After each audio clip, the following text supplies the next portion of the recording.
ప్రభాస్ గారి మాస్ ఎలా ఉంది భయ? ప్రభాస్ గారి మాస్ ఎలా ఉంది? ప్రభాస్ వచ్చిన తర్వాత మూవీ వచ్చిందన్న. ప్రభాస్ రాకముందు మూవీ ఏం లేదు, ఓన్లీ రొమాన్స్ అనమాట. ప్రభాస్ వచ్చినప్పటి నుంచి మూవీ వచ్చింది అనమాట. అంత సినిమా అయితే బాగుంది. మాత్రం అట్లా ఏం లేదు, ఎక్సలెంట్ ఉంది. సాంగ్స్ సాంగ్స్ చాలా ఎక్కువ వచ్చాయి. ఏదో ఓల్డ్ సినిమాలో చాలా బిగ్ బిగ్ పెద్ద వచ్చాయి కానీ ఓవరాల్గా బాగుంది. అన్న ప్రభాస్ గారి డ్యూరేషన్ ఎంతసేపు ఉంటుంది? ఫ్యాన్స్ కి సాటిస్ఫై చేశారు ఆయన క్యారెక్టర్? Super bro.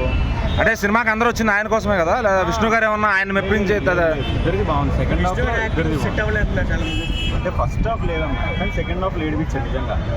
హార్ట్ఫుల్గా చూస్తే ఓకే, ఏదో కామెంట్ చేసిన వాళ్ళు చేస్తారు కానీ భయ్ ఈ మధ్యన డివోషనల్ మూవీస్ కి క్లైమాక్స్ బాగా ఇదవుతుంది అనమాట. అంటే దేవుడు ఎలివేషన్స్ అట్లా ఏమైనా ఉన్నాయా?